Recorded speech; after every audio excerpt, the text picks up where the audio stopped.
Assalamu alaikum students, welcome to Alham Dynamic World. This is your biology teacher. Students बेटा class 10 chapter number 16 man and is environment बेटे आज हम शुरू करने वाले हैं। आज हमारा फर्स्ट लेक्चर है इस चैप्टर के मेन पॉइंट्स का जो इंट्रोडक्शन है बेटा आज हम वो शुरू करने वाले हैं। बेटा एक पर्सन या एक लिविंग ऑर्गेनिज्म जिस एरिया के अंदर रहता है, जिस पर्टिकुलर कंडीशंस के अंदर रहता है उसे उसका एनवायरनमेंट कहा जाता है। यूजुअली तौर पर हम टर्म यूज करते हैं सराउंडिंग की। सराउंडिंग का मतलब वो एरिया, वो जगह जिससे एक लिविंग ऑर्गेनिज्म घिरा हुआ होता है, चाहे वो किसी तरह के कोई भी फैक्टर्स क्यों ना हो जो एक लिविंग ऑर्गेनिजम्स को सराउंड कर रहे होते हैं बेटा, हम उन्हें उसका इन्वायरमेंट कहते हैं। सो हमारा पहला पॉइंट होगा कि इन्वायरमेंट होता क्या है? The surrounding of an individual. एक इंडिविजुअल का जो सराउंडिंग एरिया है जिसमें वो रहता है, जिसमें वो ग्रो करता है, जिसमें वो अपनी फीड किसी दूसरे ऑर्गेनिज्म से लेता है, वो किसी का शिकार करता है या खुद किसी का शिकार बन जाता है, तो वो जो उसका सराउंडिंग है बेटा हम उसे उसका इन्वायरमेंट कहते हैं। तो एक इन्वायरमेंट की बात अगर हम करें, एक माहौल की बात अगर हम करें, तो उस इन्वायरमेंट के अंदर कुछ कंपोनेंट्स आते हैं। वो कंपोनेंट्स जिनसे वो लिविंग ऑर्गेनिज्म हर रोज इंटरैक्ट कर रहा होता है, चाहे वो डायरेक्टली उनके साथ इंटरैक्ट कर रहा हो या फिर वो इनडायरेक्टली उनके साथ इंटरैक्ट कर रहा हो, लेकिन वो इंटरैक्शन हमेशा शो करता है। अब वो दो तरह के फैक्टर्स होते हैं। एक इंडिविजुअल अपने इन्वायरमेंट में दो तरह के फैक्टर्स के साथ इंटरैक्ट कर सकता है। उनमें से जो पहला फैक्टर है उसे हम कहते हैं उसके जो लिविंग फैक्टर हैं, जो इन्वायरमेंट के लिविंग फैक्टर्स होते हैं, वो उनसे इंटरैक्ट करता है। किस तरह से? एक लिविंग ऑर्गेनिज्म अगर मैं बात करता हूं अपनी, तो आप लोग स्टूडेंट्स हैं, आप भी लिविंग हैं।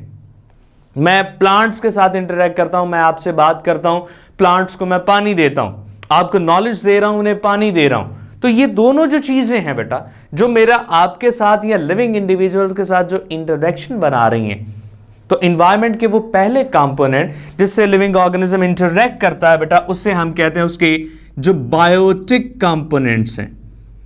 बायोटिक कंपोनेंट्स किसी भी एनवायरनमेंट के फर्स्ट कंपोनेंट्स है बेटा बायोटिक कंपोनेंट्स, यानी कि उस एनवायरनमेंट के जो लिविंग कंपोनेंट्स हैं, जो एक एरिया के अंदर ग्रो करते हैं, जो अपनी क्वांटिटी, अपने नंबर्स और अपने सेल्स की अमाउंट को बढ़ाते हैं बेटा। तो एनवायरनमेंट का पहला फैक्टर कहलाता है बेटा बायोटिक फैक्टर, जो लिविंग फैक्टर है। सेकेंड फैक्टर को कहा जाता है बेटा ए बायोटिक फैक्टर। ए बायोटिक फैक्टर भी कह सकते हैं, ए बायोटिक कंपोनेंट भी कह सकते हैं। फैक्टर हम इसलिए टर्म यूज करते हैं क्योंकि ये जो ए बायोटिक फैक्टर्स होते हैं बेटा, ये नॉन लिविंग होते हैं।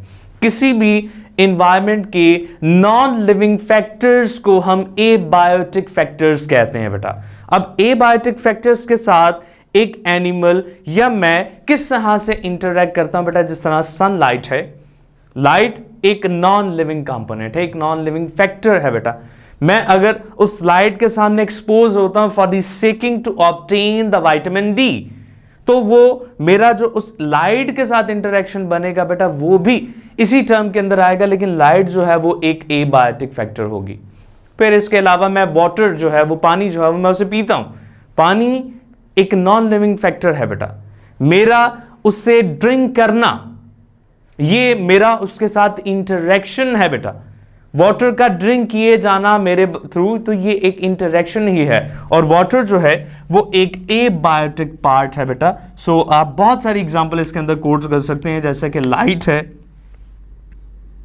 लाइट एक फैक्टर है, इसके अलावा वाटर दूसरा फैक्टर है, सॉइल तीसरा फैक्टर है। तो ऐसे बेटे बहुत सारे फैक्टर्स हो सकते हैं जिससे आप अपने एनवायरनमेंट के ए बायोटिक फैक्टर्स को पहचान सकते हैं बेटा।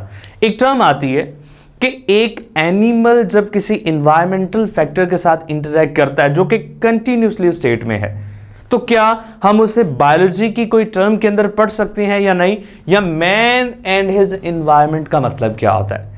एक लिविंग इंडिविजुअल का अपने इन्वायरमेंट के साथ जो इंटरैक्शन होता है, चाहे वो कैसा भी हो, उसे इकोलॉजी की टर्म में रखा जाता है। The branch of biology that deals with the study of the interaction of a living organism with their environment. एक इंडिविजुअल का अपने इन्वायरमेंट के साथ जैसा भी रिलेशन होगा, हम उसे जिस टर्म के अंदर पढ़ेंगे, जिस फील्ड के अंदर हम उसे पढ़ेंगे, वो कहलाती है बेटा इकोलॉजी।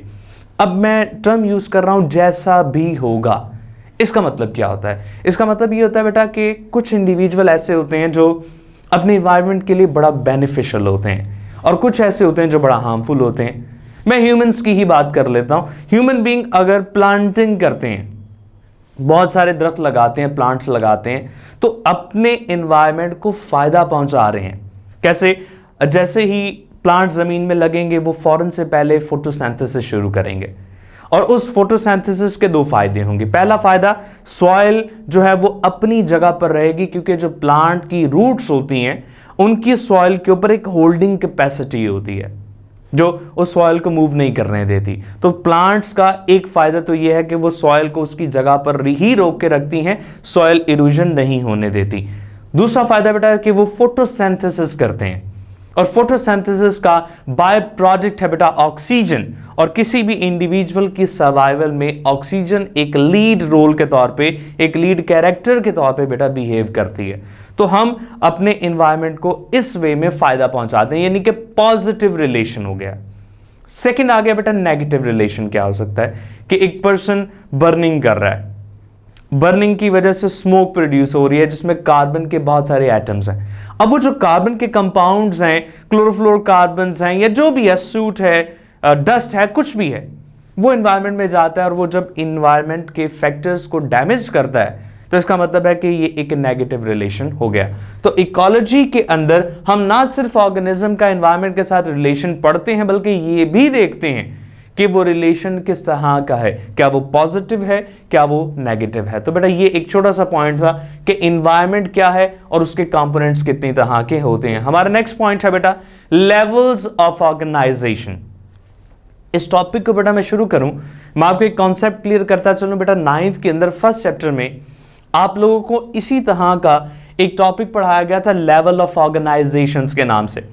उसमें आपको यह बताया गया था कि जो बेटा लेवल्स हैं वो सेल्स की बेस पर भी हमने क्लासिफाई किए, जिसमें कहा था unicell organization, colonial organization, multi cell organization. लेकिन आज हम बात कर रहे हैं levels of organization on the base of ecology, ecology की बेस पे या इकोलॉजिकल ऑर्गेनाइजेशंस की बेस पे लेवल्स कितने तरह के होते हैं। तो हम ये देखेंगे कि एक एनवायरनमेंट में जो लिविंग ऑर्गेनिजम्स पाए जाते हैं वो किस तरह के रिलेशन बनाते हैं, उन्हें हम किन किन लेवल्स के ऊपर जाकर पढ़ सकते हैं, ये हमारा टॉपिक ऑफ कंसर्न रहेगा। बेटा पहला पॉइंट, ये जो लेवल्स ऑफ ऑर्गेनाइजेशन होते हैं बेटा ये सिंपल से लेकर मल्टी सेल्स तक भी जा सकते हैं। From simple organisms to level of organization एक सिंपल ऑर्गेनिज्म से शुरू हो सकता है, चाहे वो यूनिसेलुलर हो, माइक्रोस्कोपिक हो या मल्टीसेलुलर मैक्रोस्कोपिक हो, इससे फर्क नहीं पड़ता। लेकिन लेवल ऑफ ऑर्गेनाइजेशन का सबसे छोटा यूनिट ऑर्गेनिज्म है और इसी के अंदर पाए जाने वाले कंपोनेंट्स हैं।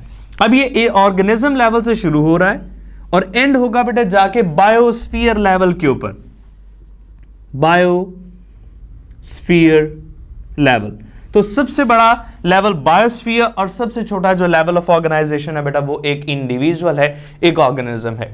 इस इंडिविजुअल के जितने भी कंपोनेंट्स हों, चाहे वो सेल है, चाहे वो सेल में पाए जाने वाले ऑर्गेनल्स हैं, चाहे वो उन ऑर्गेनल्स की कंपोजिशन है, चाहे वो सेल से मिलकर बनने वाले टिश्यूज हैं, चाहे वो उन टिश्यूज से बनने वाले ऑर्गन्स हैं और उन ऑर्गन से बनने वाले ऑर्गन टिश्यू है, दैट डजंट मैटर। लेकिन इस ऑर्गेनिज्म को हम सबसे बेसिक कंसिडर करते हैं in the case of levels of organization ecology की बेस पे, और सबसे बड़ा लेवल आता है बेटा बायोस्फीयर लेवल। तो हम यहां पर बेसिक से शुरू करेंगे, ऑर्गेनिज्म लेवल से शुरू करके हम बायोस्फीयर लेवल तक उन सभी लेवल्स की बात करेंगे जो इकोलॉजिकल ऑर्गेनाइजेशंस के अंदर पढ़ाए जाते हैं या बताए जाते हैं। तो शुरू करते हैं बेटा, सबसे पहला जो बेसिक लेवल मैं अभी आप लोगों को बता चुका हूं कि सबसे छोटा है बेटा ऑर्गेनिज्म लेवल। सो सबसे बेसिक पॉइंट होगा ऑर्गेनिज्म। एक ऑर्गेनिज्म जो अपने एनवायरनमेंट के अंदर रहता है बेटा, सबसे बेसिक जो यूनिट है, एक एनवायरनमेंट की सबसे बेसिक केमिस्ट्री, एक एनवायरनमेंट की सबसे बेसिक प्रपोजिशन, एक एनवायरनमेंट की सबसे बेसिक क्रिएशन जो है वो उसका लिविंग ऑर्गेनिज्म होता है बेटा। इस ऑर्गेनिज्म की कंपोजिशन चाहे जो मर्जी हो, प्लांट्स हैं तो प्लांट्स के केस में सेल डिफरेंट होंगे, एनिमल्स हैं तो एनिमल्स के सेल में डिफरेंट होंगे। तो ऑर्गेनिज्म जो हैं ये एक सराउंडिंग एनवायरनमेंट के अंदर पाए जाने वाले ऑर्गन्स और ऑर्गन सिस्टम्स का एक एसोसिएशन होता है बेटा, कि ऑर्गन्स और ऑर्गन सिस्टम्स मिलकर एक दूसरे के साथ कंबाइन करके एक दूसरे के साथ इंटरैक्ट करके एक ऑर्गेनिज्म बनाते हैं जो एक सस्टेनेबल यूनिट है एनवायरनमेंट का। अब ये जो ऑर्गेनिजम्स होते हैं बेटा सबसे बेसिक यूनिट है, हम इन्हीं से ऑनवर्ड आगे बात करेंगे। एक ऑर्गेनिजम्स को साइंस में बेटा हम कभी ऑर्गेनिजम्स की टर्म से नहीं पढ़ते। इस बात को समझाने के लिए मैं आपको एक चीज बताता हूं बेटा, आप ह्यूमन बीइंग की बात करते हैं, इंसानों की बात करते हैं, इस अर्थ पे बेतहाशा एनिमल्स पाए जाते हैं। पाकिस्तान की बात करूं तो 22 करोड़ पाकिस्तान की इस टाइम पॉपुलेशन है बेटा। तो पाकिस्तान में नंबर ऑफ ह्यूमंस को कैलकुलेट करने के लिए हम ये नहीं कहते कि वहां पे 22 करोड़ ऑर्गेनिजम्स हैं, हम ये नहीं कहते। हम दो टर्म्स यूज करते हैं, हम टर्म यूज करते हैं स्पीशीज की और हम टर्म यूज करते हैं पॉपुलेशन की। ये दो टर्म्स हम साइंस के अंदर इस्तेमाल करते हैं बच्चों। तो हम इन दोनों टर्म्स को वन बाय वन करके देखेंगे। सबसे पहले हम बात करेंगे बेटा स्पीशीज की। स्पीशीज ये भी एक लेवल ऑफ ऑर्गेनाइजेशन ही है। अब स्पीशीज क्या है? Species is actually the group of similar organism that has ability to interact, that has ability to reproduce, that has ability to cross breed and produce fertile offspring. इसमें तीन चीजें definition में बेटे आप लोगों ने याद रखनी है। सबसे पहला पॉइंट होगा स्पीशीज हम सिमिलर ग्रुप्स ऑफ इंडिविजुअल्स को कहते हैं, सिमिलर इंडिविजुअल्स। सिमिलर इंडिविजुअल्स का मतलब है एक ही जैसे इंडिविजुअल्स का ग्रुप। अब एक जैसे चाहे आप प्लांट्स ले लें, चाहे आप ह्यूमंस ले लें, चाहे आप कैट्स ले लें, चाहे आप डॉग ले लें, कोई भी स्पीशीज के मेंबर हो, लेकिन वो होने एक जैसे चाहिए। अगर मैं ह्यूमन बीइंग की बात कर रहा हूं तो अर्थ के सारे जो एनिमल्स हैं जिन्हें मैं ह्यूमंस कहता हूं या जो ह्यूमंस एनिमल्स हैं उनकी जो अमाउंट होगी मैं उसे कहूंगा कि ये स्पीशीज है। अगर मुझे नहीं पता होगा कि ये कौन चल रहा है तो मैं कहूंगा this is a human being, ये एक स्पीशीज है बेटा। तो अब ह्यूमन बीइंग जो कि एक स्पीशीज है, सिमिलर ग्रुप ऑफ इंडिविजुअल्स हैं जिनके अंदर दो कैपेबिलिटीज होनी चाहिए। पहला, फ्रीली इंटरब्रीड कर सकते हो। अब फ्रीली इंटरब्रीड करने का मतलब यह है कि इस स्पीशीज के अंदर जितने भी मेंबर्स हैं, अगर ह्यूमन बीइंग की बात है तो ह्यूमन बीइंग में पाकिस्तान के अंदर जो 22 करोड़ जो पीपल्स हैं वो कोई भी किसी के साथ भी इंटरब्रीड कर सकता हो। ये पहली कंडीशन है बेटा एक स्पीशीज की। और दूसरी कंडीशन कि ये फर्टाइल ऑफस्प्रिंग्स आगे बनाते हैं, फर्टाइल ऑफस्प्रिंग्स, ऐसे ऑफस्प्रिंग जो आगे रिप्रोड्यूस कर सकते हो। ये दो चीजें स्पीशीज की डेफिनेशन को एक्सप्लेन करती हैं। Species is a group of similar individuals that has ability to freely interbreed and produce fertile offspring, जो फ्रीली इंटरब्रीड करें और अपने ही जैसे फर्टाइल ऑफस्प्रिंग आगे बनाए जो आगे जाके रिप्रोड्यूस कर सकते हैं।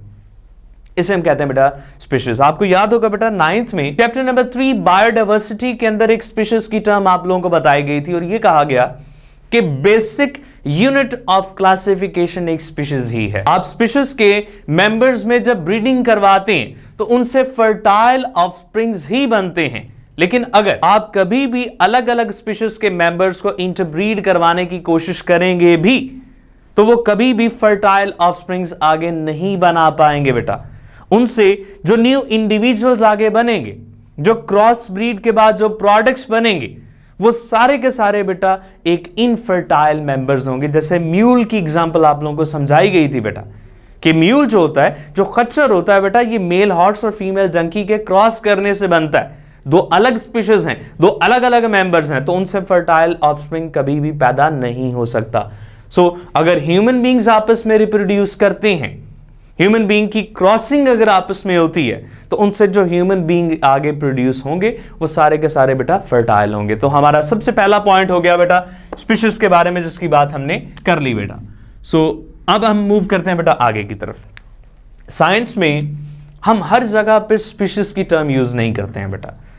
अब ह्यूमन बीइंग की मैं बात कर लेता हूं। मैं एक ग्रुप ऑफ ह्यूमंस को स्पीशीज कह सकता हूं। मेरे सामने अगर 50 ह्यूमंस बैठे हैं, मेल फीमेल सारे मेरे सामने इकट्ठे बैठे हुए हैं, तो मैं ये कह सकता हूं कि ये जो ग्रुप है ये एक ही स्पीशीज है। लेकिन अगर मुझे एक ब्रॉड एरिया की बात करनी है, अगर मुझे बहुत बड़े इलाके की बात करनी है, टाउनशिप की बात करनी है, अगर मुझे एक तहसील की बात करनी है, अगर मुझे एक डिस्ट्रिक्ट की बात करनी है, अगर मुझे एक कंट्री की बात करनी है, अगर मुझे आइलैंड की बात करनी है, और अगर मुझे पूरी वर्ल्ड की बात करनी है, तो मैं स्पीशीज की टर्म यूज नहीं कर सकता। तो उसके लिए मेरे पास एक नई टर्म है बेटा, and that second term, the second level is the population. तो मेरे पास जो सेकंड टर्म है दैट इज द पॉपुलेशन बेटा, वो अब आ गई है जी पॉपुलेशन की। अब मैं कहूंगा कि ह्यूमन बीइंग जो पूरी दुनिया में टाउनशिप में, तहसील में, डिस्ट्रिक्ट में, एक कंट्री के अंदर, एक आइलैंड के अंदर जो पाए जाते हैं बेटा, वो एक पॉपुलेशन है। कि मैं यूं कहूंगा the population of human being on a particular region, on Punjab, on Pakistan, on an island. तो मैं उस वक्त ये पॉपुलेशन की टर्म यूज करूंगा जब मुझे ज्यादा एरिया को कवर करना होगा। तो पॉपुलेशन होती क्या basically?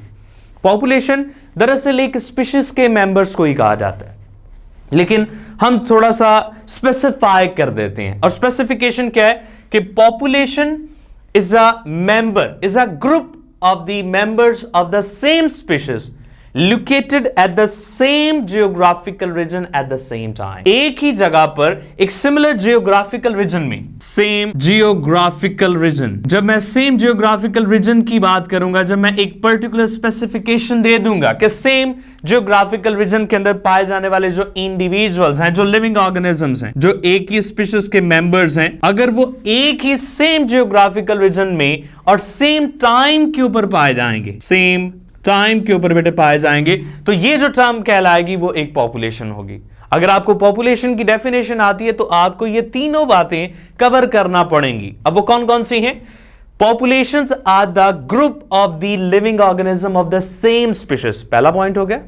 Second, located at the same geographical region, जो एक ही जियोग्राफिकल रीजन के ऊपर पाए जाएंगे। तीसरा point, eight the same time, located at the same geographical region at the same time is known as the population। उसे हम population कहते हैं। जैसे एक छोटा सा पॉइंट आपसे और शेयर करते हैं, 2010 के अंदर बेटा एक सेंसस किया गया, एक मर्दमशुमारी की गई और यह बताया गया कि पाकिस्तान के अंदर जो ह्यूमन है उनकी पॉपुलेशन 173.5 मिलियन है। उस वक्त टर्म स्पीशीज की यूज नहीं की गई, उस वक्त टर्म ऑर्गेनिज्म की यूज नहीं की गई, उस वक्त टर्म यूज की गई पॉपुलेशन की, जो इस बात को एक्सप्लेन करती है कि पॉपुलेशन जो है वो एक एरिया में पाए जाने वाले मेंबर्स को कहा जाता है, जो एक ही स्पीशीज के हों, एक ही वक्त में हो और एक ही जगह पर पाए जाते हो। तो ये सारे पॉइंट पॉपुलेशंस को ही इंडिकेट करते हैं बेटा। अब बेटा नेचर में फिनोमेना ये है कि एक एनवायरनमेंट में कभी भी एक स्पीशीज नहीं होती। एक एनवायरनमेंट के अंदर सिर्फ एक ही पॉपुलेशन हो ये बात तय नहीं है बेटा। अगर आप एक कंट्रोल एनवायरनमेंट बनाते हैं और उसमें आप सिर्फ एक ही स्पीशीज को रखते हैं, वो फौरन डाई कर जाएगी बेटा। जैसे ह्यूमन बीइंग है, अगर मैं ह्यूमंस के पास से जो रिमेनिंग रिसोर्सेज हैं, पानी है, सनलाइट है, एयर है, अदर ही एनिमल्स हैं, डॉग्स, कैट्स, इन सभी को अगर मैं आइसोलेट कर दूं और ह्यूमन बीइंग को अलहदा आइसोलेट करवा दूं, ह्यूमन बीइंग की डेथ उसी वक्त हो जाएगी बेटा, क्योंकि हमें सर्वाइवल के लिए उन सभी फैक्टर्स पे डिपेंडेंट रहना पड़ता है बेटा। तो एनवायरनमेंट में स्पीशीज फ्रीली नहीं होती, एनवायरनमेंट में पॉपुलेशन तनहा नहीं पाई जाती हैं बेटा, वो ग्रुप्स के अंदर होती हैं। पॉपुलेशन बहुत ज्यादा होती हैं, more than one, more than two and many more populations पाई जाती हैं बेटा। तो एक टर्म यूज की जाती है जो किसी भी एनवायरनमेंट के अंदर पाए जाने वाले उन सभी पॉपुलेशंस को, उनकी एग्जिस्टेंस को एक्सप्लेन करती हैं बेटा। And that term is our next level of ecological organization which is termed as a community, जिसे एक कम्युनिटी कहा जाता है बेटा। ये हमारी नई टर्म भी है और हमारा नया लेवल ऑफ ऑर्गेनाइजेशन भी है बेटा। अब शुरू करते हैं इस पे बात। अब कम्युनिटी क्या है? अगर कम्युनिटी की बात करें तो बेटा ज़हन में आता है कि जी कम्युनिटी का मतलब है जिसमें बहुत सारी चीज़ें हों, लोग बहुत सारे अलग अलग कास्ट के हों, बहुत सारे अलग अलग रिलीजन्स के पीपल्स हों, वहां पर इन्वायरमेंट एक कंट्रोल्ड हो, वहां पर प्लांट्स हो, वहां पर रोड्स बनी, मतलब हमारे माइंड में कम्युनिटी का मतलब होता है एक सेटल्ड इन्वायरमेंट। टर्म यहां पर वैसी ही है लेकिन थोड़ा सा वेरिएट करके, और वो क्या है, community is the assemblage of different population located at the same geographical region at the same time। ये वाली जो दो टर्म्स हैं, सेम जियोग्राफिकल रीजन और सेम टाइम, ये अभी भी कम्युनिटी के लिए सेम है, लेकिन यहां पर जो लिविंग ऑर्गेनिज्म है वो सिमिलर नहीं है, स्पीशीज एक नहीं है, पॉपुलेशन एक नहीं है, many populations located in the same geographical region at the same time. एक ही जगह पर जब बहुत सारी पॉपुलेशंस इकट्ठा होकर रहती हैं, मिलकर रहती हैं एक ही टाइम में एक ही जगह पर, तब हम उसे कम्युनिटी कहते हैं। सो पॉइंट ये हुआ बेटा कि community is actually the combination, is the assemblage of different populations, different populations. तो डिफरेंट पॉपुलेशंस के असेंबलेजेस को, उनके इकट्ठा होने को, उनके एसोसिएट करने से जो एक यूनिट बनता है, उस नए बनने वाले यूनिट को बेटा हम कम्युनिटी कहते हैं। अब बात यूं हुई कि कम्युनिटी में चले जी, मान लिया पॉपुलेशंस आ गई, हाउ मच पॉपुलेशंस, मिनिमम कितनी होनी चाहिए और मैक्सिमम कितनी होनी चाहिए। एक कम्युनिटी में दो टाइप्स आती हैं बेटा। पहली टाइप को हम कहते हैं वेरी सिंपल कम्युनिटी, जो बहुत ही आम सी कम्युनिटी होती है, जिसमें जो पॉपुलेशंस हैं वो लिमिटेड होती हैं, दो होंगी बस, दो या तीन होंगी। जैसे आप एक छोटा सा कंट्रोल एनवायरनमेंट बनाते हैं, आप एक प्लांट ग्रो करते हैं, वो प्लांट, उसे खाने वाला कोई ऑर्गेनिज्म आप उस जगह पे रखते हैं, जितनी फूड प्लांट बनाएगा वो वहां पर पाया जाने वाला एनिमल उसे फौरन खा जाएगा। तो ये एक बन गई सिंपल कम्युनिटी जिसमें दो पॉपुलेशन है।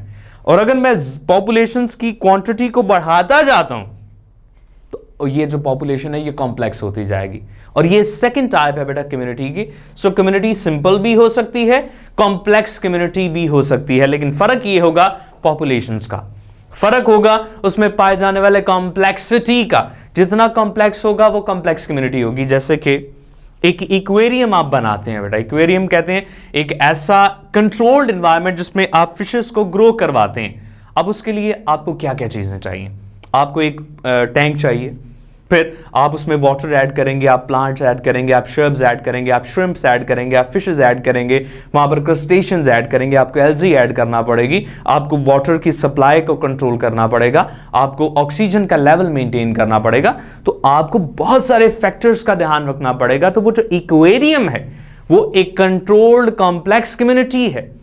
यहीं पर आप पाउंड की बात करते हैं, उसमें भी हजारों पॉपुलेशंस होती हैं जिनका हमें माइक्रोस्कोपिक और मैक्रोस्कोपिक वे में पता है, तो वो भी एक कॉम्प्लेक्स कम्युनिटी ही होता है बेटा। तो कम्युनिटी में पॉपुलेशन डिफरेंट हो सकती है बेटा। क्वेश्चन आता है बेटा कि क्या ये कम्युनिटी के मेंबर्स आपस में इंटरैक्ट करते हैं या नहीं करते।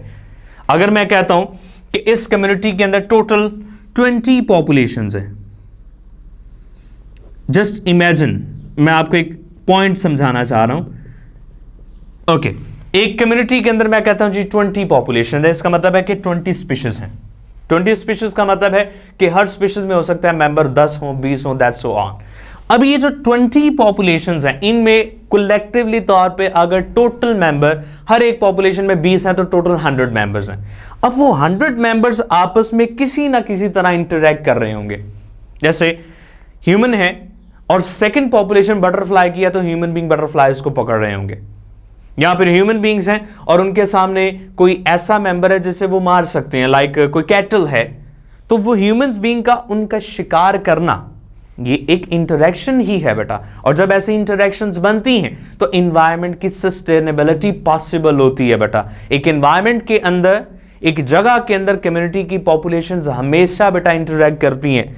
आपको मैं नेक्स्ट पॉइंट्स में बेटा ये बात समझाऊंगा कि कम्युनिटी के अंदर ये जो पॉपुलेशंस होती हैं ये हमेशा एक इक्विलिब्रियम के ऊपर रहती हैं। कभी भी ऐसा नहीं होता कि एक पॉपुलेशन बढ़ती चली जाए और दूसरी कम होती चली जाए और खत्म ही हो जाए, ऐसा नहीं होता।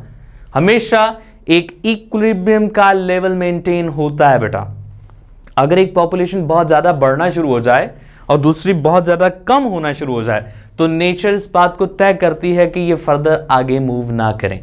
वो दोबारा से जो बड़ी पॉपुलेशन है वो कम हो जाएगी, और जो कम पॉपुलेशन है बेटा वो दोबारा से ऊपर की तरफ आना शुरू हो जाएगी, जिससे ये दोबारा लेवल के ऊपर आ जाएंगे। हमारा पॉइंट बेटा ये कि ये जो कम्युनिटी होती हैं ये डिफरेंट डिफरेंट जगहों पर होती हैं। मैं 7 कॉन्टिनेंट्स की बात करता हूं, north America, south America, Asia, Europe, Australia, Antarctica और अफ्रीका। अब ये जो 7 कॉन्टिनेंट्स है बेटा, इन 7 कॉन्टिनेंट्स में बहुत सारी कम्युनिटीज हैं। मैं कहता हूं हर कॉन्टिनेंट पे 20 कम्युनिटीज हैं, तो इसका मतलब है 20 मल्टीप्लाई बाय 7 हो गया बेटा जी 140 कम्युनिटीज, 140 पॉपुलेशंस। तो टोटल इलाके के अंदर, टोटल एरिया में बहुत सारी कम्युनिटीज हो सकती हैं बेटा, मैनी मोर कम्युनिटीज। तो हम ये जब बात करते हैं बेटा, तो हम ये नहीं कहते कि पाकिस्तान में 20 कम्युनिटी हैं, हम ये नहीं कहते कि एशिया के अंदर 1000 कम्युनिटी है। हम उनके लिए एक नई टर्म बना देते हैं और हम कहते हैं बेटा कि ये जब बहुत सारी कम्युनिटीज आपस में एसोसिएट होती हैं, जब कम्युनिटीज आपस में इकट्ठा होती हैं, तो एक नया लेवल बनाती हैं जिसे इकोसिस्टम कहा जाता है। इकोसिस्टम्स की बहुत सारी डेफिनेशंस हैं बेटा। इकोसिस्टम को आप यूं भी एक्सप्लेन कर सकते हैं कि ecosystem is a group of different communities. Second point आप ये कह सकते हैं कि ecosystem is actually the area where living and non living organism interact, वो जगह जहां पर बहुत सारी कम्युनिटीज होती हैं, मैनी कम्युनिटीज, मैनी कम्युनिटीज। अब इन मैनी कम्युनिटीज के अंदर बेटा 100 भी हो सकती हैं, 1000 भी हो सकती हैं, 1 लाख भी हो सकती हैं। It's depend on the area. Ecosystem में ये जो सारी कम्युनिटीज होती हैं बेटा, ये सारी कम्युनिटी में प्लांट्स भी हैं, एनिमल्स भी हैं। एक कम्युनिटी खुद ब खुद में एक सर्वाइवल मॉड्यूल होता है बेटा। एक कम्युनिटी या एक इकोसिस्टम को सर्वाइव करने के लिए बाहर से किसी फैक्टर की जरूरत नहीं होती, ये अपने ऑन पे सर्वाइव कर सकता है बेटा। मैं आपको एक छोटा सा पॉइंट बताता हूं, जरा गौर करें। आप एक एरिया बनाते हैं, एक कैनाल का प्लॉट लेते हैं, उसमें आप दुनिया में पाए जाने वाले सारे स्पीशीज के मेंबर फिल कर देते हैं, प्लांट्स भी, एनिमल्स भी, सनलाइट भी है, वाटर भी है, हर वो चीज है जो सर्वाइवल के लिए जरूरी है। आप उस एरिया के गिर्द 4 दीवारी करके उस इलाके को बंद कर देते हैं और ये एक्सपेक्ट करते हैं कि वो सारे मेंबर्स मर जाएंगे क्योंकि मेरा इंटरेक्शन उनके साथ नहीं हो रहा, क्योंकि मेरा होना जरूरी है। आप ऐसा सोच रहे हैं। आप 10 दिनों के बाद, 20 दिनों के बाद, अगर 1 महीने के बाद भी देखेंगे तो उन्हें कुछ नहीं हुआ होगा। क्यों? क्योंकि उनकी सर्वाइवल के लिए जिन फैक्टर्स की जरूरत है वो खुद ही प्रोड्यूस कर रहे हैं, वो खुद ही पैदा कर रहे हैं, उन्हें किसी की जरूरत नहीं है।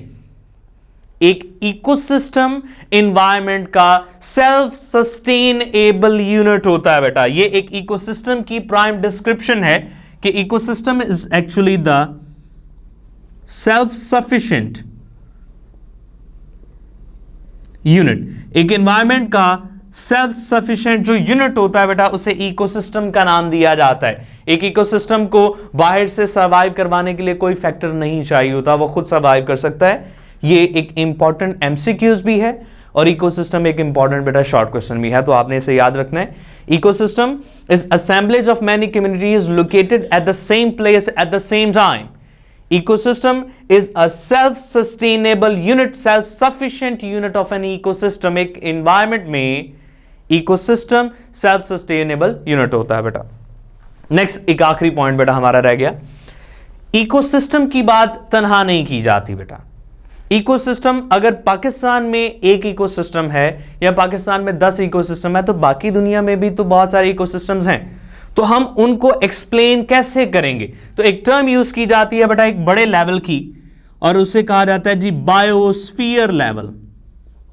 वो एरिया, वो जगह जहां तमाम के तमाम इकोसिस्टम्स को कवर करता हो, वो एरिया जिसे जोन ऑफ लाइफ कहा जाता है, जिसके बाहर कोई लाइफ पॉसिबल ना हो। इस बात को समझने के लिए बेटा आप लोग इस डायग्राम पे फोकस करें।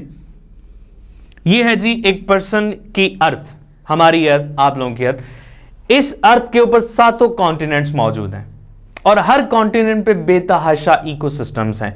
हर इकोसिस्टम में बहुत सारी कम्युनिटीज हैं, हर कम्युनिटी में बहुत सारी पॉपुलेशंस हैं, हर पॉपुलेशन में एक स्पीशीज है और हर स्पीशीज में बेतहाशा मेंबर्स हैं। अब ये सारे में एरिया में अगर मैं अर्थ पे बताना चाहता हूं जी एनिमल कहां कहां पर है, तो मुझे हर टाइम बताना पड़ेगा कि ये मेंबर इस कॉन्टिनेंट में, उसके इस डिस्ट्रिक्ट में, उसके इस टाउन में, उसकी इस जगह पर पाया जाएगा, तो वो बड़ा मुश्किल हो जाएगा।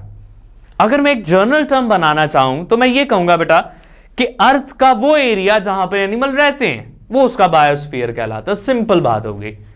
Area of environment, area of earth where a living organism live is known as the biosphere. For example बेटा आप कंसिडर करें, यह है जी अर्थ का सी लेवल, समुद्री लेवल जहां पर हम रहते हैं। समुद्री लेवल से 20 किलोमीटर्स ऊपर जमीन से किसी भी जगह की हो, चाहे वो पाकिस्तान एशिया की है, चाहे वो अमेरिका कैलिफोर्निया की है, कहीं की भी हो, अब वो जो सी लेवल है उस सी लेवल से 20 किलोमीटर ऊपर तक एरिया जो होगा, अब ये जो 20 किलोमीटर एरिया है ये वाला, इस 20 किलोमीटर एरिया के अंदर जितने भी इकोसिस्टम्स होंगे वो सारे के सारे होंगे।